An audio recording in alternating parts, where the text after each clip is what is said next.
Hey everyone, welcome back to Hashtag Single, a feminist podcast about online dating in New York. So just a quick note to tell you that there's been a bit of a change up for Hashtag Single. Like all relationships, some things change. And I called this family meeting to tell you that Traci and I are unfortunately no longer a couple. It's really important to us that you still feel loved and supported. We're not selling the house. We'll still see each other on the weekends. But moving forward, I'm going to be your new custodial parent. No, all kidding aside, Traci is moving on to other projects, and I'm going to be the sole host of Hashtag Single for the future. So thank you guys so much for listening. We love you guys. Here is the new intro to the episode.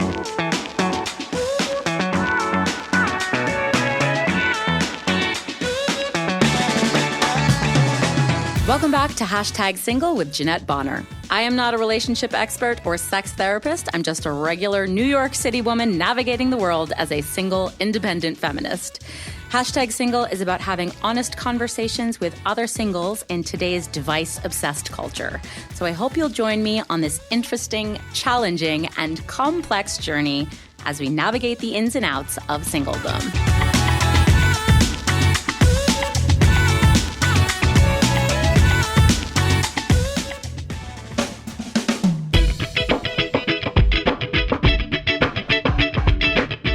Hello, everybody. Welcome back to Hashtag Single. I am your host, Jeanette Bonner.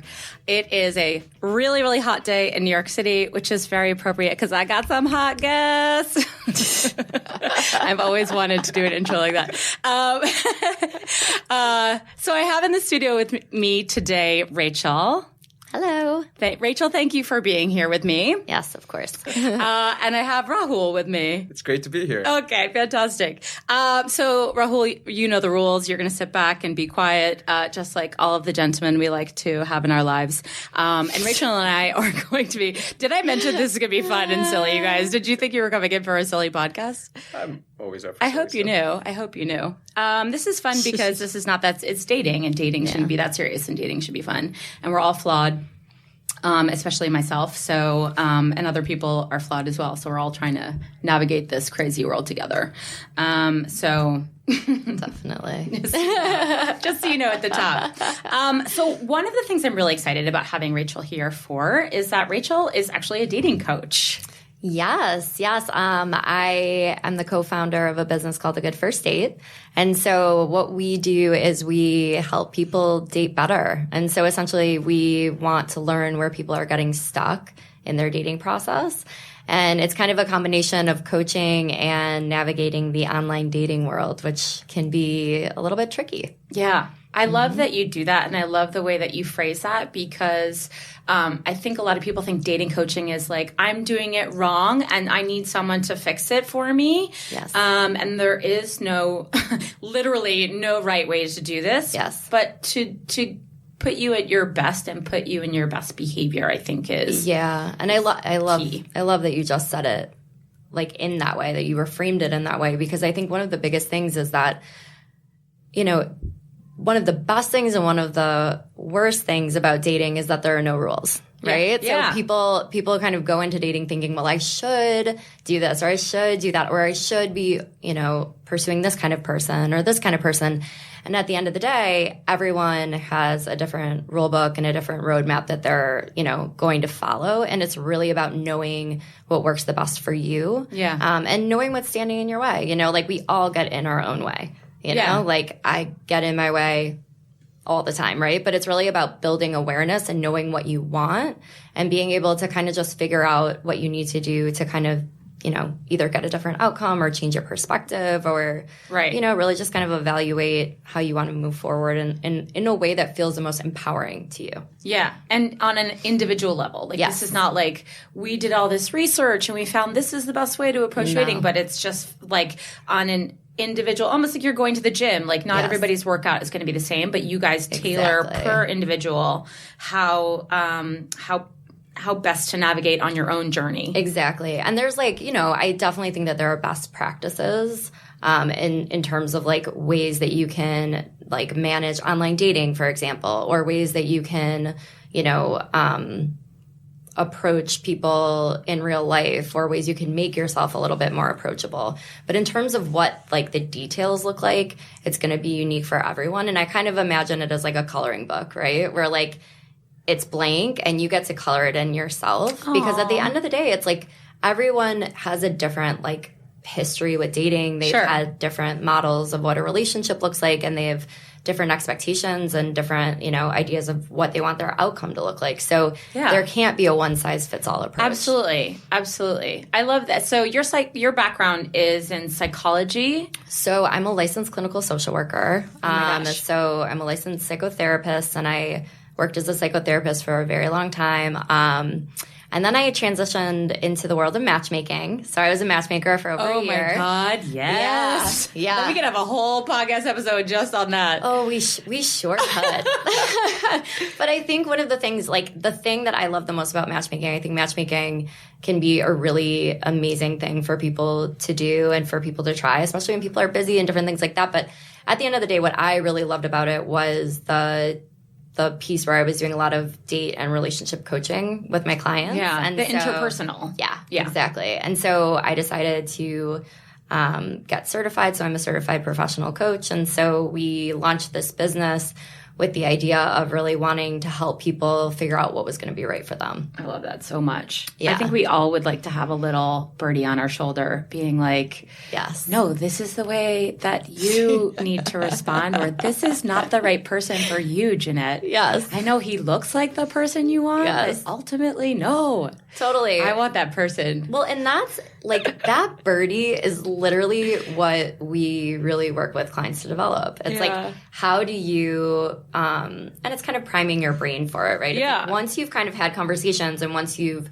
worked with someone and talked about these things and talked about them in a different way and kind of like allowed yourself to kind of see things through a different lens, it's like, you start becoming, you know, like your own best your birdie. own birdie, right? Like that's the whole point, you know? Right. Yeah. Right. So in the way that, like, cool. as an adult, like, I feel like I always have that voice in my head that's just saying, like, no, Jeanette, you don't need that dress. Like, where are you going to wear it? You know, and you're like, but I really, look how cute those shoes are. And you're like, no, seriously, how am I going to, I told you can't buy any more on the credit card. You have to pay down the bills. And then, you know, you have that conversation with yourself as you get older. Totally. I just don't have it implemented in my date brain yet. Yeah, absolutely. And I think it's like, it's really interesting too, because I love that example that you're even bringing up, because the craziest thing is that oftentimes people kind of separate out dating and relationships from the rest of their lives. So, you know, a lot of our clients are incredibly successful in every other area. They're like, I crush it in my career. I crush it in my social life. Like,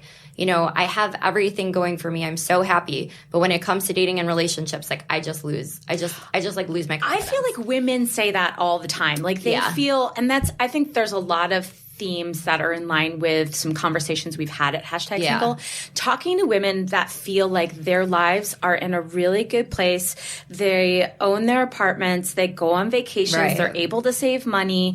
They feel really solid in their careers. Yeah. They have a strong group of friends. Like everything feels like I've got it and I feel really comfortable around it and I'm happy. Except. Yes. It's like it gets like carved out. You know? What is that about? I think, is it because you can't control it? Well, I mean, I think it's one of those things where for different people, it's for different reasons, right? I do think that element of control can play a role, because one of the things that people sometimes go into dating and relationships with a mindset around wanting to control the outcome. Yeah, and absolutely. At the end of the day, like, no one can control their dating and relationship outcome in the way of like, I want it to happen tomorrow. Because in terms of timing, in terms of meeting the right person, no one has control over those things. Right. You can control your outcome in the sense of the way that you're feeling while you're dating, being really intentional about who you're meeting and how you're showing up.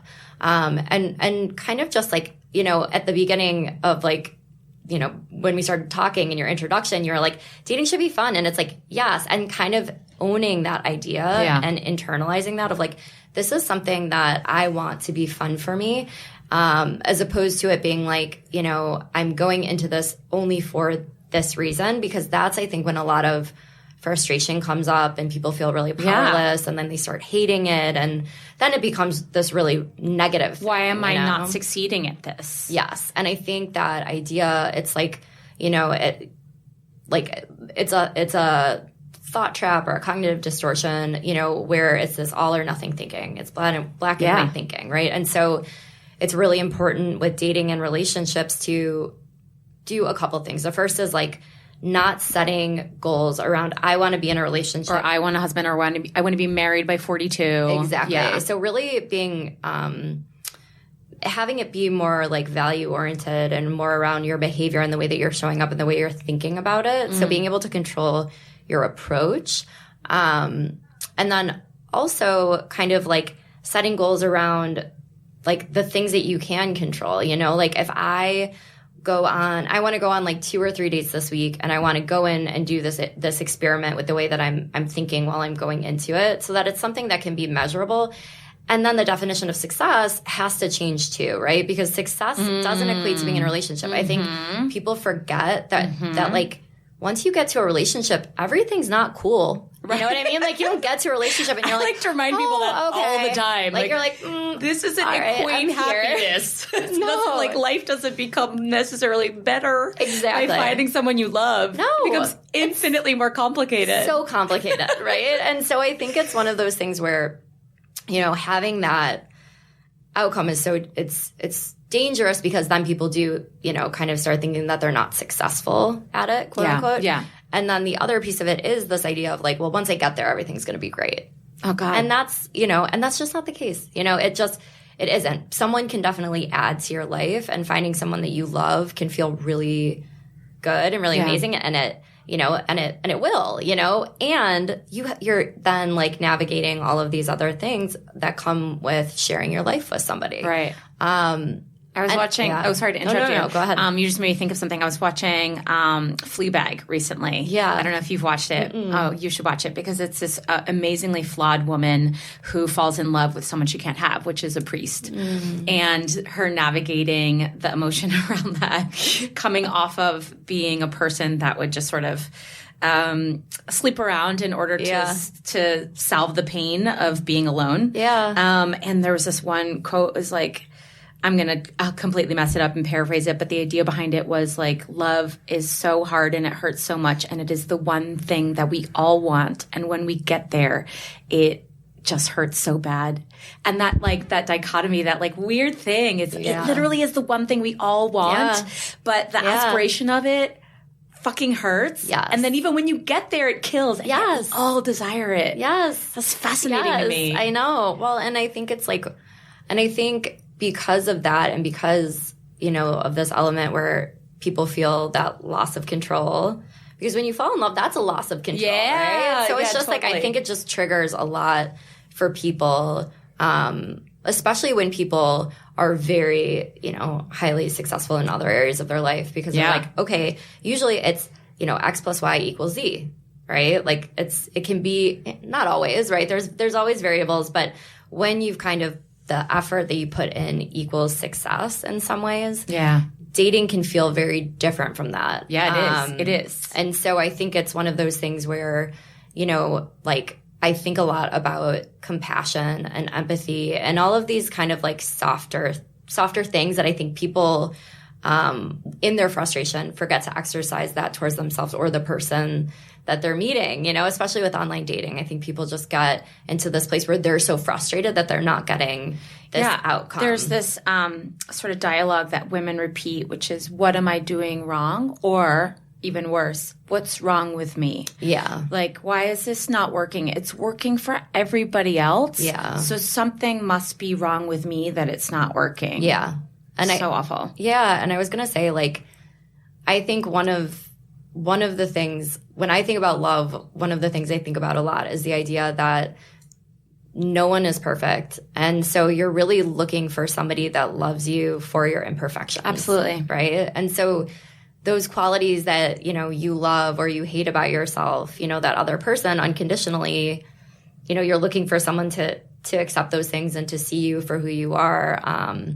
And I think that idea that there's something wrong with you or there's something wrong with, what am I doing wrong? Like there's a right or a wrong way of doing it. I think that can really be so harmful to just kind of then the way that you're approaching dating, and then you're going into it with the idea like a negative that mindset. Exactly. And that's like a filter, right? So then you're only seeing not what you want to see, but what your filter's showing you, right? So if you go into it, let's say your belief is, there's something about me that's flawed, or I'm worthless, or something like this. And this is kind of the way that you show up for the date, right? Where you might be a little bit more preoccupied, you might be a little bit more nervous, you might not be as open, you might be a little bit guarded. True, yeah. And then when the other person, let's say that the person you go on a date with is a little distracted, or, they don't laugh at a joke that you make. It reinforces your negative belief system. Exactly. Yep. And that person, it could have had nothing to do with you, right? If you were kind of in a neutral mindset, like the other person could have just been like distracted by something that happened at work. Right. Or, they didn't laugh because they couldn't hear you because it was loud in the bar, but it's we start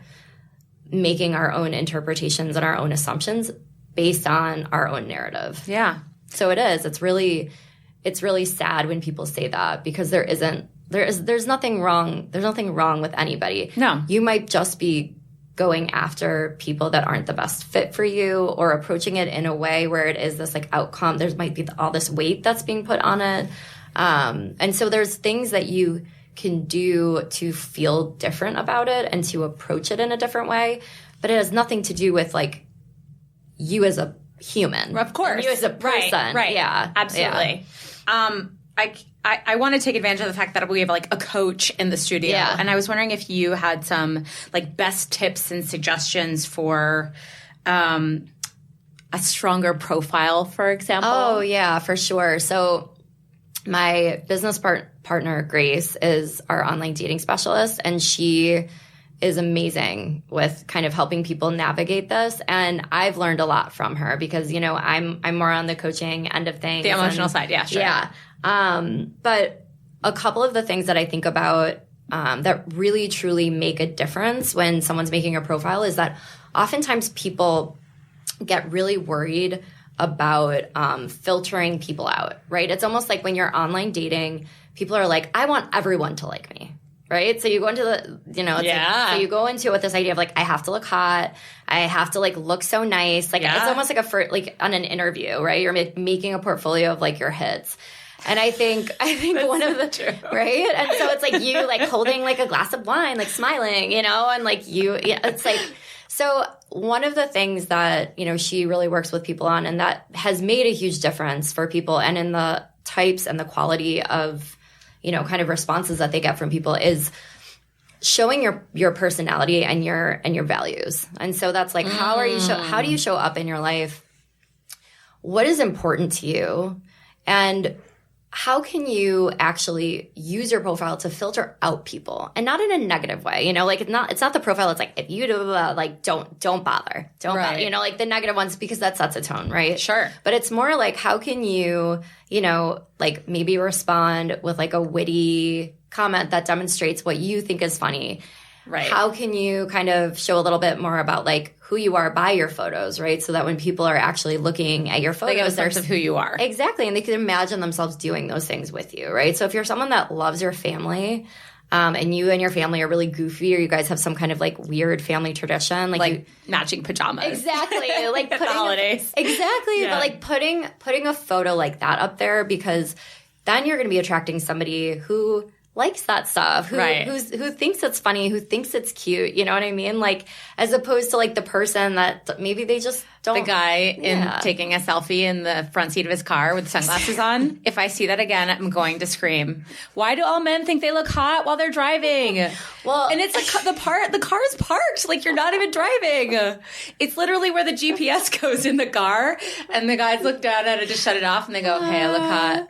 Oh my God. And that's their lead profile picture. I mean, I think that drives me crazy. Well, and I think, okay, so I would say my best tips for people for their own profiles is like being careful, not like taking the selfie where you're like in the same bathroom, picture that every dude has. Or being in the gym selfie. Those are terrible. God. And you're not even looking at at the mirror so that you're making eye contact. You're looking at yourself. Yes, exactly. Camera. It's like the most awkward thing ever. Kill me. But I think the other piece of it is like, don't be afraid to be specific, because the other piece of it is like, you want for someone to be able to ask you a question. It is a very weird social situation. Right. You know? It's like what people are like, I'm so mad when people don't give me creative openers. And it's like, well, but like, this is not easy. And people are sending out tons of responses all the time, you know? So, hey, what's up?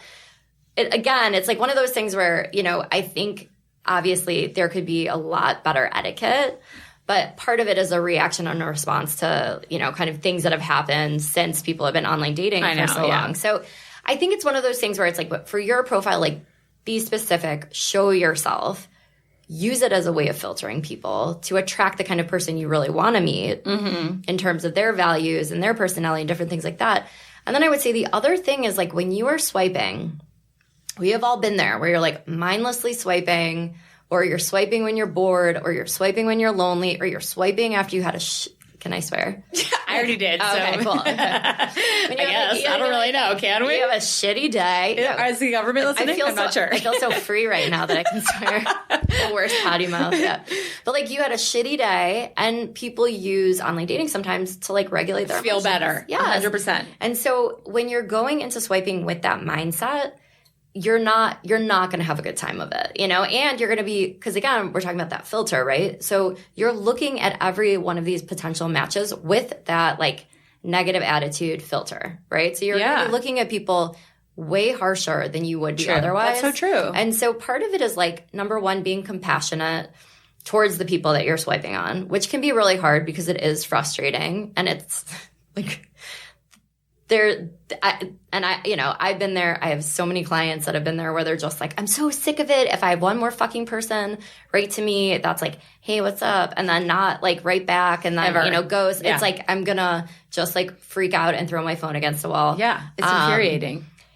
But I think it's like one of those things where it's like empathy goes a really long way, because sometimes if you give someone the benefit of the doubt and people have been so wounded, like I call it scar tissue. It's like you have all this scar tissue that develops from real wounds that happen because people get very hurt, and relationships cause, like you said, a lot of pain, right?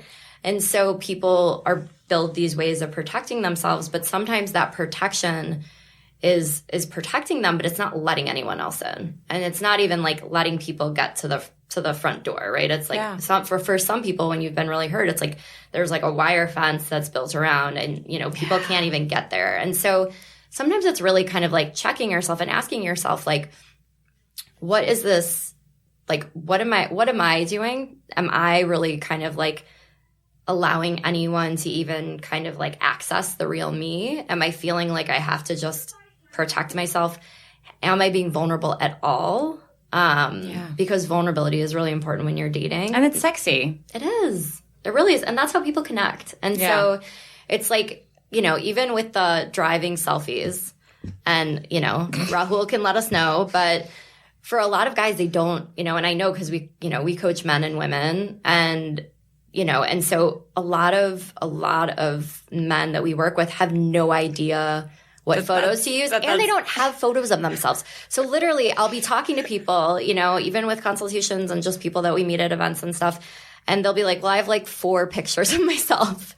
So that's why I use the gym I would literally selfie. be like, take your friend, go to Central Park on a Saturday. Yes, and I'm not even exaggerating that there are times where I'll be like, give me your phone right now and we'll take a picture of you. Okay. Like, I can take a better picture of you right now. Sitting by the window reading a newspaper. Yeah. Exactly. So, but I think it's like, again, it's like going into it with a little bit of a sense of humor and giving people just kind of having compassion for their position, or kind of creating a narrative or a story about them that doesn't like result in you automatically kind of disregarding them. Yeah. I mean, well said. But also how hard to do. Yes, exactly. I was like, it's so easier said than done. You're like, of course I want that. Oh God, it's so hard. Yeah. But that's the birdie, right? That's how kind of the birdie gets developed, where it's like, you should be a little bit more compassionate. Yeah. I should. So we had talked about this off air, if you will. But one of the great things about a good first date is that you guys do coaching. And so I probably stupidly volunteered myself for like a little mini live coaching session on #single. So I'm sure you spend hours with your clients, but I thought maybe we could just like get a taste of how you work with people. Yeah, for sure. And I volunteer as tribute. Yes. Okay. I promise it won't be painful. Great. We can have a safe word if you want. I'm open.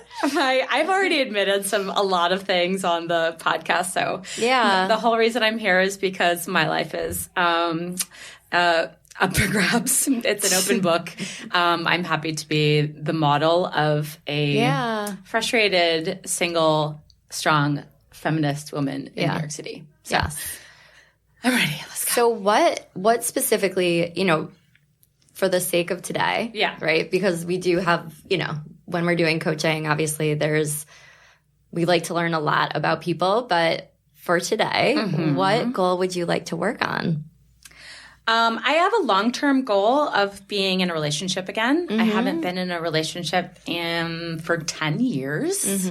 And I don't know that I necessarily need to be married, but I miss having a partner. I miss being in a partnership. There are just things about it that I had in my last relationship that I miss. And that's something that I would like to have again. Yeah. And so when you say that I guess I would love someone to know me intimately. Yeah.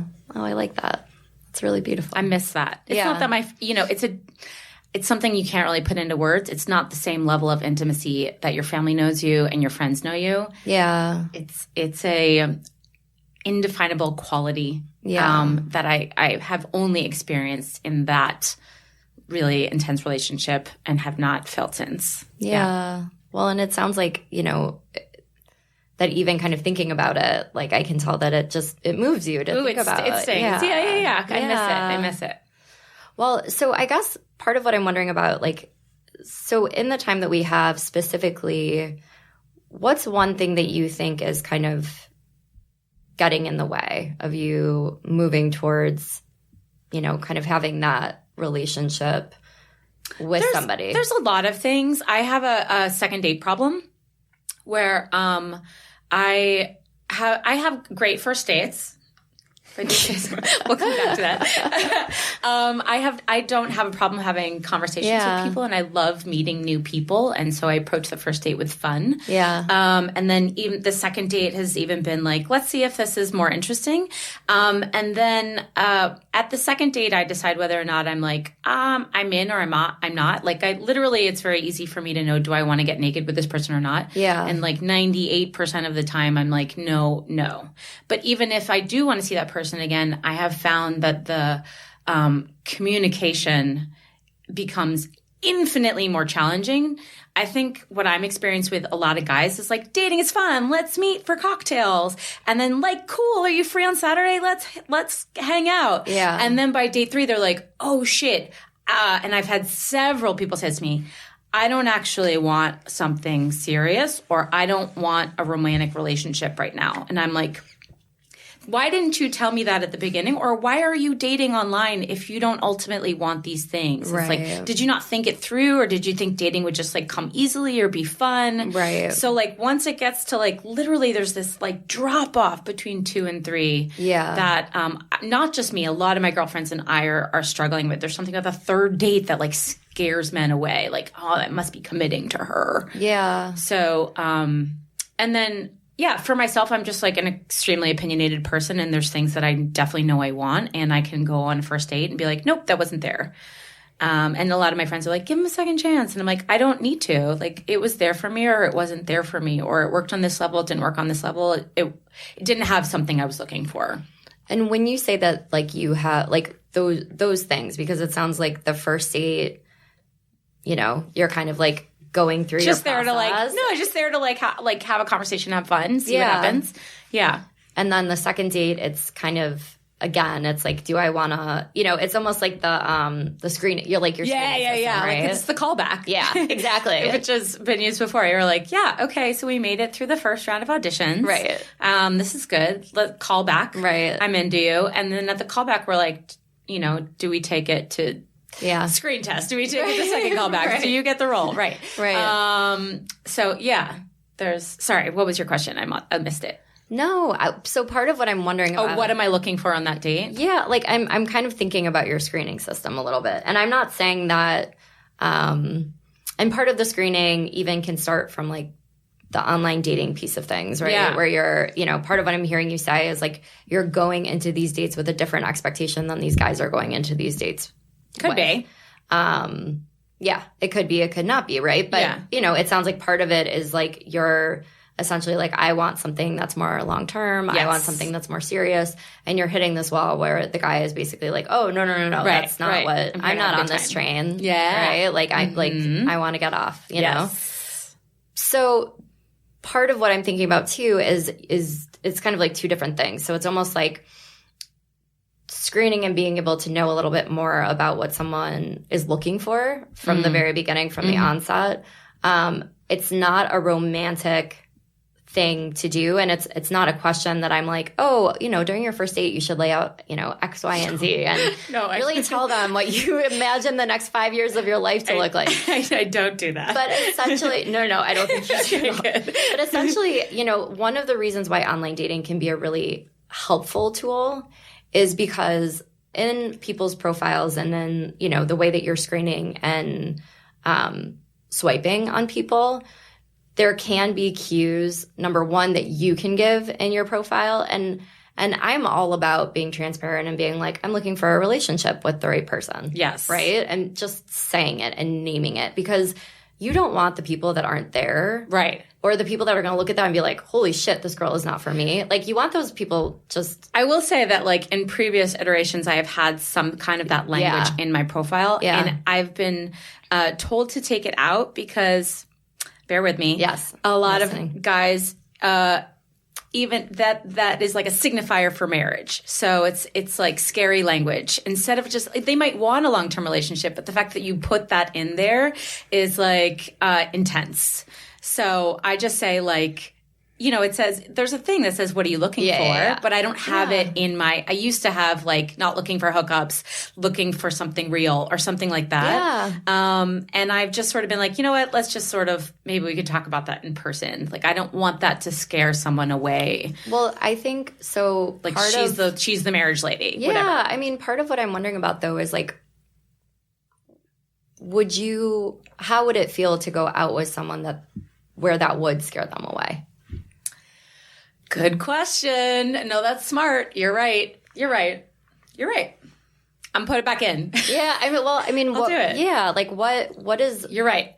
What does that mean to like scare someone? What kind of person is that? Right? Yeah. Exactly. You're right. That's probably not ultimately the right person for me. Yeah. Well, and I think part of what it sounds like is based on your experiences, and this would happen for anyone, is it's almost like, okay, you're kind of waiting for after date 2 for that, like, that kind of, bye, I'm on the wrong train, you know what I mean? And so part of why I wanted to kind of revisit that is because I think it can be really helpful from the onset to kind of have a little bit of a sense that both of you are on the same track, right? Yeah. Or you are looking for, and I think like, having some kind of definition, if we were working together, it would be like, well, what would that relationship look like? Yeah. And feel like, and how can you kind of give a little bit more information about that in your profile? Yeah.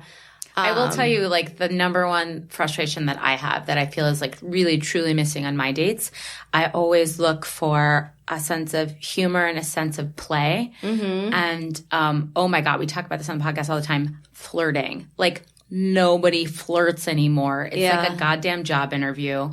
And without those things, I just feel I have a hard time connecting to people. I just feel like this was a cool meeting and best of luck with your career, So what would that look like for you? Like if you...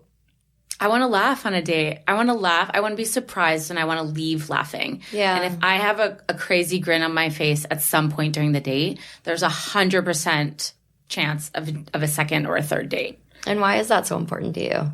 That's how I lead my life. I mean, hello. That's how I started this whole entire podcast. Yeah, that's just like, that's part of my personality. That's how I lead life. I try to find the joy in things because I don't know, life is short, and I think it's more fun when you're enjoying yourself. So I look for positive people. Yeah. Well, it sounds like it's a really core value. Core value of mine. Well said. Yeah, exactly. No, absolutely. And so how do you go about kind of testing for that, because it does seem like it's easy when you're scrolling through profiles because like so many of them are just men not smiling, and that's like an easy out for me. Yeah. Something silly and fun in the profile is easy. But it's that first date. It's just like when you're like, well, let's see if we connect and we joke together and stuff like that. If that's there, cool. If it's not, it's not there. And it's like often not there. Yeah. And how do you explore that with somebody on a first date? I think I'm that energetically, that's what I bring to the date. Mm-hmm. So if someone's responding to that, or, you know what I mean? I just feel like, did they bring it out in me or not? It's really simple for me. Mm-hmm. And if that piece isn't there on the first date, is it kind of like, see ya? Yeah, a little bit. Are there other things that you're looking for as well, or just on the first date? That's just that. Okay. I feel like this is an important transition time because Rahul and I went on a date, you guys. I feel like he's taking notes, and I don't want all what I'm saying to be like hyper analyzed by you when you go home. But we did only have one date, and I chose not to have a second date. So like, this is what I'm talking about right now. It's actually kind of a badass as well. Welcome to #single. You agreed to come on. I feel like that's a great welcoming statement. I was like, at this point, I was like, I gotta acknowledge that elephant in the room. I'm so sorry. But let's talk about it, because why not? You're a really cool, open person, and you wouldn't be here if I didn't think you, if you weren't. So, thank you for letting me be honest, and thanks for being here, and thanks for being open for talking about this. No, thanks for having me on. Before we talk about our date, I just want to get your feedback on anything that came up that Rachel was talking about. There's a bunch of things. I think it's... Tell me everything. So it's really interesting for me. One is in terms of the loss of control. Like, I found like that's generally hard for me as well, for example, because I'm someone who's very structured in my life with everything else, with work and routines. A lot of New Yorkers planning are alpha things. People. Yeah. So I think that's sometimes a bit hard, but it's something I've gotten better at. I also think, I think I'm not the typical guy in some ways, because I don't even have a driver's license, so I can't do the, in my car selfie. Like, I've never even, I'd have to get into someone else's car. You could do it in a cab. I could, I guess. Yeah. That would be even weirder, in the back of the cab. And, that would be amazing. Please don't, though. Please don't. So I haven't done that. And I generally prefer it if someone has it on their profile or brings it up early on as, a guy going on a date with women, that they are looking for something that would lead to something long term, right? Because it's also then, if it's a screener for you. It's a screener for me. That's what I'm looking for. So then it's easier for me. If the person says, oh, I'm just kind of casually dating, I'm like, well, that's great. And generally I'll try to look for that in their profile too, but I want to filter those people out. Because again, we all have other things we're doing in our lives too. So if I'm going on dates with someone, it's someone I think of as potential for something long term. So if we're not on the same page, it makes sense to not go why further it's not with worth it. Meeting. Yeah. What else? You got a big list over there. Go on. I tend to take a lot of notes. I had a question about what advice you would have about approaching people in real life. Oh, ooh. I love this. One of the things that I think is really important is to, number one, to do it. Mm-hmm. A lot of people that we talk to, and this is one of the things that, even surprised me when we started the business, is that a lot of people want to meet people in real life. When you ask people how they'd prefer to meet, a potential partner, most people, I would say 99%, say, I would love to meet someone in real life, but, there's the but. And so I would say, first and foremost, if you're someone that will actually approach someone in real life, that you will be given a lot of bonus points for that. Mm-hmm. And the other, and then there's a couple other things that we talk to people a lot about.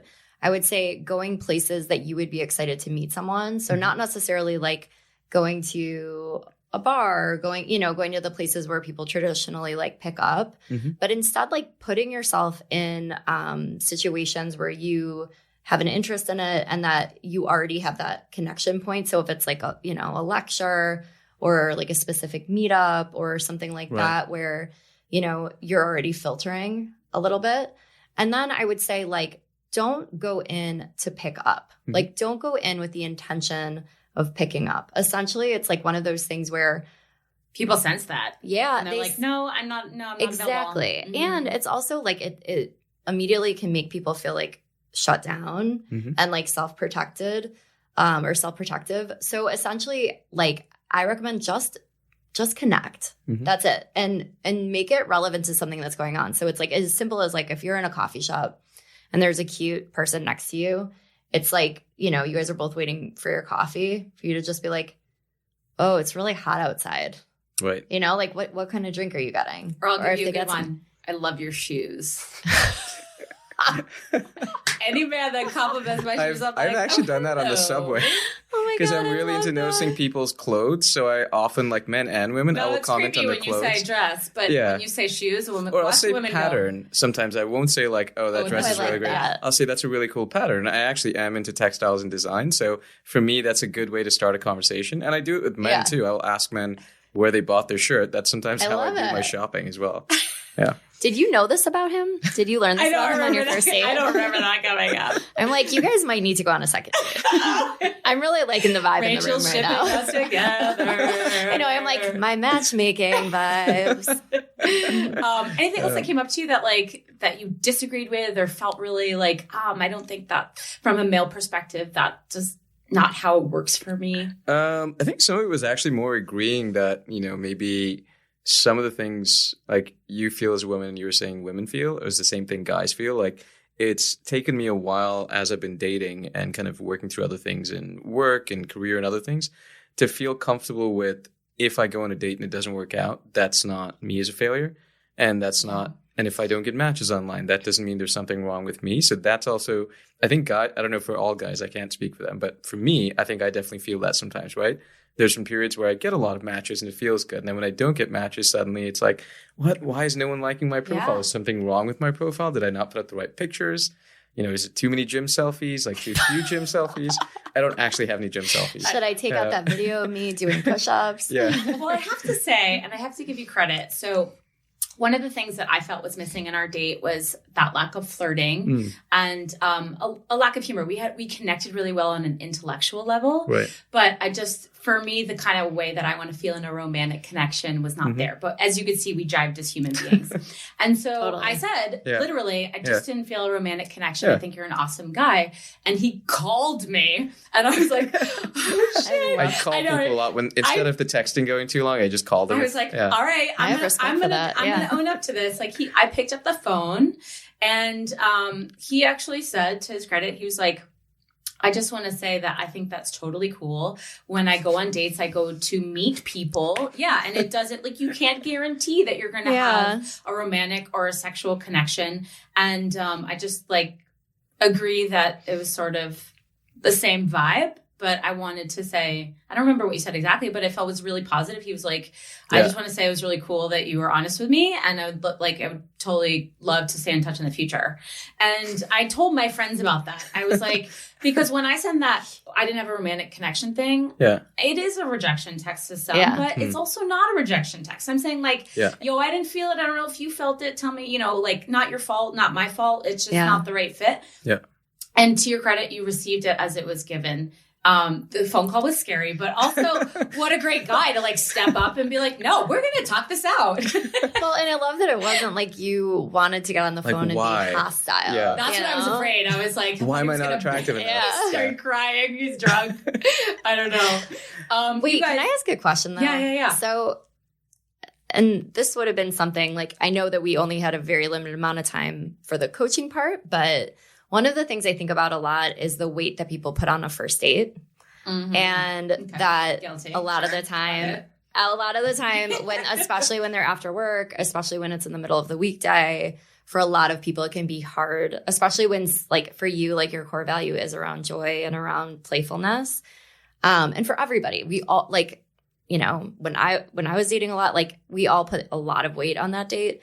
And sometimes what I think about is that it's impossible to know everything about somebody on a first date. And I think some people warm up slower than other people. Sure. And or if they had a bad day or whatever.